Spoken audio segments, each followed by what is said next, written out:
Welcome to Civil Service IAS, your go-to YouTube channel for all things related to the Indian Administrative Service. तो हम सब ये अक्सर सुना करते हैं कि एक्सरसाइज करने से ओवरऑल बॉडी की हेल्थ अच्छी रहती है। एक्सरसाइज करने से एक व्यक्ति के शरीर में एडिशनल कैलोरीज बर्न हो जाती हैं, मसल एक्टिवेट रहती हैं और डिजीजेस का रिस्क रिड्यूस हो जाता है। लेकिन सरप्राइजिंगली बीते कुछ सालों से इंडिया में एक्सरसाइज करने के दौरान सडन कार्डिक अरेस्ट से हो रहे डेथ्स के कई मामले सामने आए हैं, जहां आम इंसान से लेकर बड़े बड़े सेलिब्रिटीज कभी वर्कआउट के दौरान और कभी वर्कआउट के बाद इस तरह की सडन डेथ का शिकार बने। पिछले साल मशहूर साउथ इंडियन सुपरस्टार पुनीत राजकुमार और big boss fame actor Siddharth Shukla की सडन हार्ट अटैक से मौत ने लोगों को आश्चर्यचकित कर दिया था। पुनीत राजकुमार के केस में तो उन्हें जिम में एक्सरसाइज करने के दौरान ही दिल का दौरा पड़ा था। उनके केस में जहां एक तरफ कुछ डॉक्टर्स का यह मानना है कि पुनीत राजकुमार की मौत का कारण जेनेटिक प्रेडिस्पोजिशन थी, दरअसल पुनीत की ही तरह साल 2006 में उनके पिता और साल 2015 में उनके भाई शिवा राजकुमार भी कार्डिक अरेस्ट का शिकार हुए थे, यानी जेनेटिकली उनकी फैमिली कार्डिक अरेस्ट से प्रोन थी। वहीं कुछ डॉक्टर्स पुनीत की मौत को एक हाई इंटेंसिटी वर्कआउट का प्रोडक्ट मानते हैं। अब कारण जो भी हो, इस तरह के हाई प्रोफाइल केसेस ने लोगों के मन में कई सवाल खड़े कर दिए हैं। क्या जिस जिम को वो लोग अपने आप को फिजिकली फिट रखने के लिए ज्वाइन करते हैं, क्या वो उनकी मौत का कारण बन जाएगा? क्या सच में जिम ही लोगों में सडन कार्डिक अरेस्ट के पीछे की असली वजह है? तो आज के हमारे इस वीडियो डिस्कशन में हम इसी जिम और हार्ट अटैक के बीच मौजूद कॉम्प्लेक्स रिलेशन को समझने की कोशिश करेंगे। इस वीडियो की इंपॉर्टेंस यूपीएससी मेंस के जीएस पेपर 2 के हेल्थ सबसेक्शन के लिहाज से काफी इंपॉर्टेंट है। दोस्तों, हार्ट डिजीज लंबे समय तक बुजुर्गों को प्रभावित करने वाली बीमारी मानी जाती थी, लेकिन पिछले कुछ सालों से इंडिया समेत पूरी दुनिया में एक बड़ी संख्या में यूथ पॉपुलेशन हार्ट अटैक का शिकार होती नजर आ रही है। सडन हार्ट अटैक और कार्डियक अरेस्ट के शिकार होने वाले मोस्टली यूथ, फिजिकली फिट और पहले डायबिटीज या हाई कोलेस्ट्रॉल जैसे किसी भी प्रकार की गंभीर बीमारी से ग्रसित नहीं थे। आजकल सोशल मीडिया पर हर रोज ऐसे वीडियोस देखने को मिलते हैं जिसमें किसी व्यक्ति की डांस फ्लोर पर डांस करते वक्त तो कभी वॉक करते या जिम में एक्सरसाइज करते वक्त सडन कार्डिक अरेस्ट से डेथ हो जाती है। पिछले साल जिम रिलेटेड डेथ्स में काफी केसेस सुनने को मिले। 41 इयर्स के डॉक्टर संजीव पाल लखनऊ में जिम में वर्कआउट करते करते अचानक गिर जाते हैं और हार्ट अटैक के कारण उनकी मौत हो जाती है। हैदराबाद में 30 साल का एक पुलिस कांस्टेबल जिम में वार्म अप एक्सरसाइज करते वक्त कोलैप्स कर जाता है और उनकी डेथ हो जाती है। अब इसी वीक तेलंगाना के खम्मम शहर से 2 और ऐसे डेथ्स की खबर आई।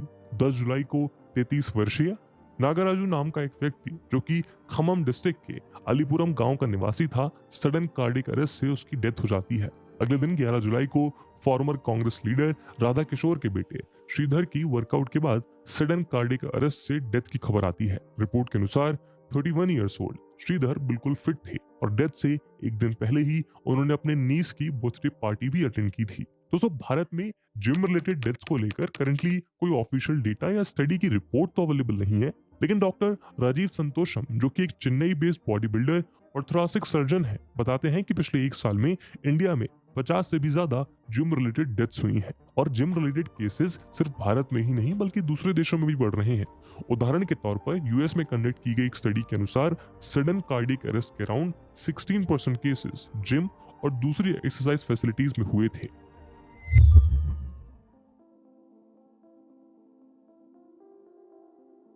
दोस्तों, पिछले कुछ साल में इंडिया में फिटनेस को लेकर लोग ज्यादा जागरूक हुए हैं। इन दिनों बड़ी संख्या में लोग जिम ज्वाइन कर रहे हैं। पहले जिम को लोग लग्जरी कंसीडर करते थे, लेकिन आज ये एक वे ऑफ लाइफ बन चुका है। आज सिर्फ बड़े शहरों में ही नहीं बल्कि टीयर 2 और टीयर 3 टाउन्स में भी हर गली नुक्कड़ में जिम और योगास, एरोबिक्स और जुम्बा क्लासेस देखने को मिलती हैं।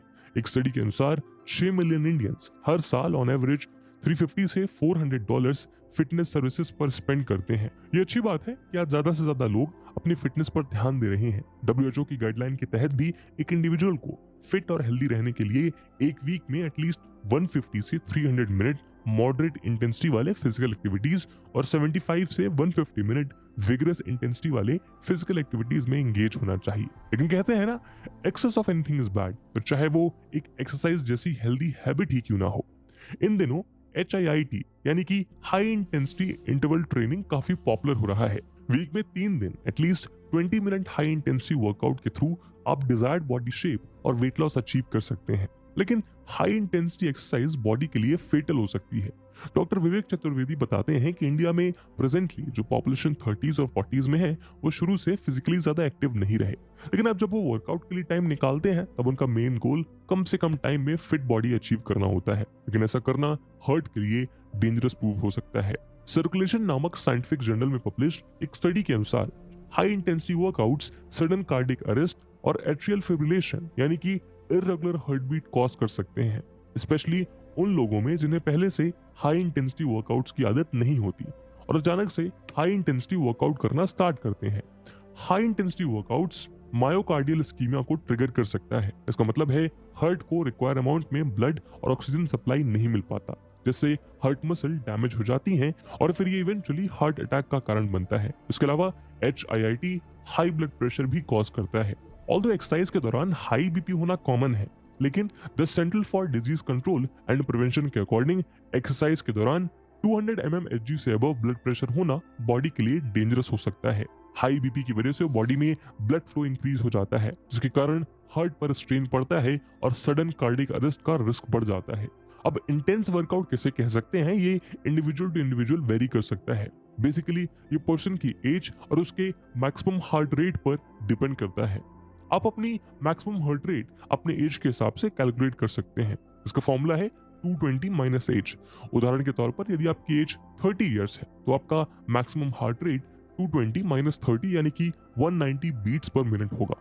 नॉर्मली फिजिकली फिट रहने के लिए एक पर्सन को अपने मैक्सिमम हार्ट रेट का 60 से 80% पर एक्सरसाइज करना रिकमेंडेड होता है, और यदि कोई बिगनर है तो उसके लिए ये 50 टू 75% तक भी जाता है।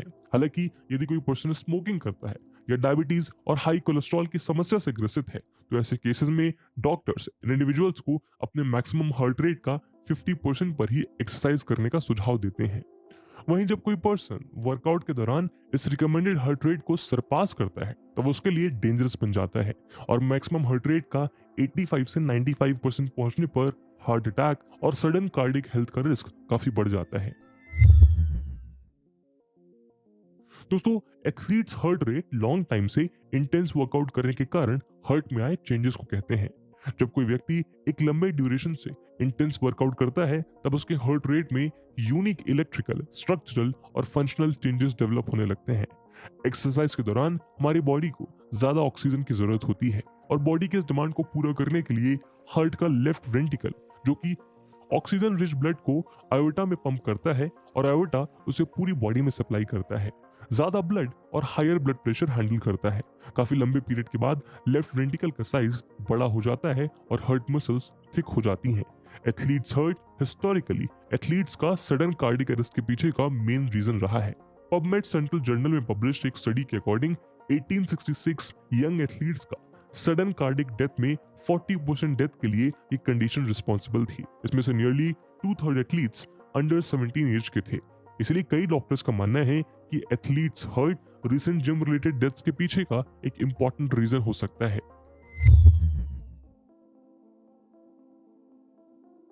दोस्तों, दूसरे बॉडी पार्ट्स की तरह हार्ट को भी फंक्शन करने के लिए ऑक्सीजन और ब्लड चाहिए होता है, जिसकी पूर्ति कोरोनरी आर्टरी करता है। इन आर्टरीज में जब दो मॉलिक्यूल कोलेस्ट्रॉल और ट्राइग्लिसराइड यानी कि लिपिड्स का डिपोजिशन होने लगता है तब कोरोनरी हार्ट डिजीज जनरेट होती है।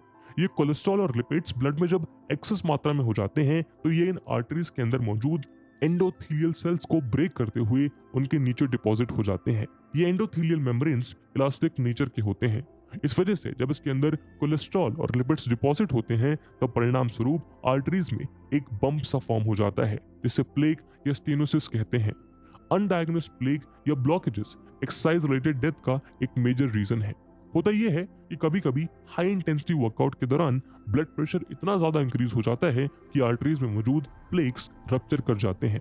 प्लेग डिस्ट्रप्शन के कारण हुए आर्टरीज वॉल के डैमेज को रिपेयर करने के लिए ब्लड में मौजूद प्लेटलेट्स आर्टरीज में क्लॉट फॉर्मेशन कर देते हैं। एज अ रिजल्ट हार्ट का वो हिस्सा जहां ब्लड सप्लाई रुक जाती है वो डैमेज हो जाता है, जिससे सडन हार्ट अटैक हो जाता है। दोस्तों, जिम रिलेटेड हार्ट अटैक जैसे केसेस के इंक्रीज होने में एक बड़ा रोल वर्कआउट सप्लीमेंट्स भी प्ले करते हैं। Pre workout supplements large quantity में कैफीन कंटेन करते हैं। ऑल्दो स्टडीज के अनुसार एक अडल्ट के लिए एक दिन में 400 मिलीग्राम कैफीन कंज्यूम करना हार्मफुल नहीं है, लेकिन वर्कआउट सप्लीमेंट में इससे ज्यादा कैफीन मौजूद है। कैफीन इंस्टेंट एनर्जी प्रोवाइड करता है और फटीग को डिले करके लॉन्ग ड्यूरेशन तक वर्कआउट करने में हेल्प करता है, लेकिन एक्सपर्ट्स की राय में हाई क्वांटिटी में कैफीन कंज्यूम करना हार्ट के लिए बहुत हानिकारक होता है।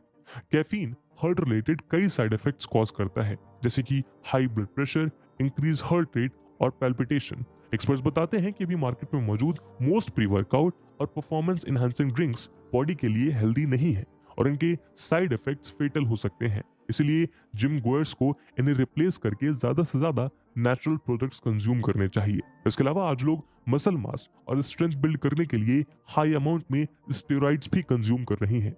एनाबॉलिक स्टेरॉइड्स ऐसे परफॉर्मेंस एनहांसिंग मेडिसिन होते हैं जो मसल मास इंक्रीज करने और फैट डिक्रीज करने में मदद करते हैं, लेकिन बॉडी पर इसका बहुत नेगेटिव इफेक्ट होता है। ये स्टेरॉइड्स केवल सर्टिफाइड डॉक्टर्स के प्रिस्क्रिप्शंस पर ही मिलते हैं, लेकिन आज बहुत से लोग बॉडी बिल्ड करने के लिए इन्हें इलीगली परचेज और कंज्यूम करते हैं। स्टडीज के अनुसार डेली 25 मिलीग्राम स्टेरॉइड्स कंज्यूम करने से एक पर्सन में कार्डियोवास्कुलर डिजीज होने का रिस्क 6 गुना बढ़ जाता है। कई स्टडीज में ये पाया गया है कि स्टेरॉइड्स कंज्यूम करने से हार्ट का साइज बड़ा हो सकता है, जो कि इरिवर्सिबल होगा। इसके अलावा कुछ स्टडीज में ये भी पाया गया कि स्टेरॉइड्स प्लेक बिल्डअप कॉज कर सकता है। यदि इसका एक टुकड़ा भी ब्रेक होकर ब्लड स्ट्रीम के साथ मिल जाता है तो इससे हार्ट तक ब्लड सप्लाई रुक सकती है, जिससे सडन हार्ट अटैक का रिस्क बढ़ जाता है। High blood pressure, liver damage, kidney failure steroids consume करने के दूसरे साइड इफेक्ट्स हैं।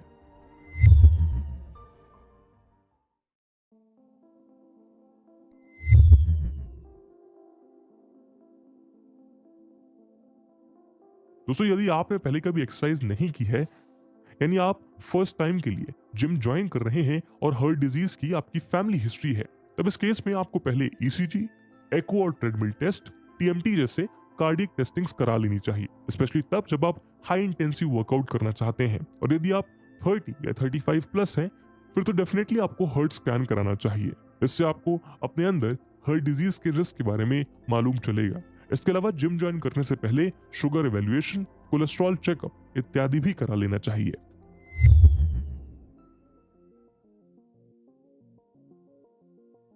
एक क्वालिफाइड जिम ट्रेनर ट्रेडमिल पर आपकी प्रोग्रेस को क्लोजली मॉनिटर कर सकता है और आपको कब रुकना चाहिए इसके बारे में वार्न कर सकता है। साथ ही क्वालिफाइड ट्रेनर आपको इस मिथ से भी बाहर निकालता है कि बॉडी बिल्डिंग या जिमिंग कोई एक दिन का मैच नहीं है, जहां इंटेंस वर्कआउट से आप कुछ ही महीनों में अपनी डिजायर्ड फिजिक को पालेंगे। ये एक टेस्ट मैच की तरह है, जहां आपको कुछ सालों तक स्टेप बाय स्टेप एक लेवल को क्रॉस करना है। ऐसा करने से न सिर्फ आप एक लॉन्ग लास्टिंग फिजिक बिल्ड कर पाएंगे, बल्कि साथ ही ये हार्ट अटैक जैसे सिनेरियोस को भी मिनिमाइज कर पाएंगे। इसलिए ये इंश्योर करना बहुत जरूरी है कि आपका जिम ट्रेनर वेल क्वालिफाइड हो। डॉक्टर्स के अकॉर्डिंग एक पर्सन को फिट रहने के लिए वीक में 150 मिनट्स के लिए मॉडरेट एक्सरसाइज जैसे कि brisk walking, jogging, cycling, swimming इत्यादि सफिशिएंट होती है। ऑल्दो विगरस एक्सरसाइज बॉडी के लिए हार्मफुल नहीं होती, लेकिन जिन लोगों में हार्ट डिजीज का रिस्क ज्यादा है उन्हें अवॉइड करना चाहिए। और किसी भी इंडिविजुअल को एक दिन में 1 घंटे से ज्यादा वर्कआउट नहीं करना चाहिए, अदरवाइज बॉडी पर इसका नेगेटिव इंपैक्ट पड़ता है। यदि आप एक्सरसाइज करते वक्त चेस्ट पेन, डिजीनेस, ब्रेथलेसनेस या एक्सट्रीम स्वेटिंग जैसे सिम्टम्स एक्सपीरियंस करते हैं, तब आपको इमीडिएटली एक्सरसाइज रोक देनी चाहिए। और यदि ये सारे सिम्टम्स आप काफी वक्त से फील कर रहे हैं, देन इस केस में आपको एक कार्डियोलॉजिस्ट से कंसल्ट करके हार्ट चेकअप कराना चाहिए। इसके अलावा दोस्तों, जब आप एक्सरसाइज करते हैं तब आपकी बॉडी से काफी स्वेट निकलता है, जिसके कारण आपकी बॉडी काफी फ्लूइड लूज करती है। इसलिए एक्सरसाइज के वक्त बॉडी को हाइड्रेट रखना बहुत जरूरी होता है, जिससे कि आपको हीट स्ट्रेस की समस्या ना हो। करेंटली इंडियन यूथ में हाई प्रोटीन बेस्ड डाइट भी एक कॉमन प्रैक्टिस बनती जा रही है, और वो मेजरली सप्लीमेंट बेस्ड फूड पर सेंटर्ड है। वेरियस स्टडीज में मास गेनर से लेकर प्रोटीन पाउडर के एक्सेसिव यूज से कंज्यूमर की बॉडी पर नेगेटिव इंपैक्ट्स देखे गए हैं। सिमिलरली यूथ को स्टेरॉइड जैसी अनहेल्दी और अननेचुरल सब्सटेंसेस को भी अवॉइड करना है, क्योंकि वो उनकी बॉडी को शॉर्ट टर्म में तो बेनिफिट दे रहे हैं, पर लॉन्ग टर्म इल इफेक्ट से वो बेखबर हैं। इन्हीं कुछ स्टेप्स को फॉलो करके आप एक्सरसाइज के दौरान सडन कार्डियक अरेस्ट के रिस्क को रिड्यूस कर सकते हैं। आई होप आपको इस वीडियो से कुछ वैल्यू मिली होगी। इसी उम्मीद के साथ आज की वीडियो को हम यहीं विराम देते हैं। इस वीडियो की इंपॉर्टेंस यूपीएससी प्रीलिम्स और मेंस पे देखते हुए एक सवाल हम आपके लिए छोड़कर जा रहे हैं, इसको आपको कमेंट सेक्शन में आंसर करना है। The question is, why are the cases of sudden cardiac arrest is increasing in India? What steps can be taken to control it? And with this question, my friends, that's it for the video. By subscribing to our channel, you'll gain access to a wealth of engaging videos that aim to educate and inspire.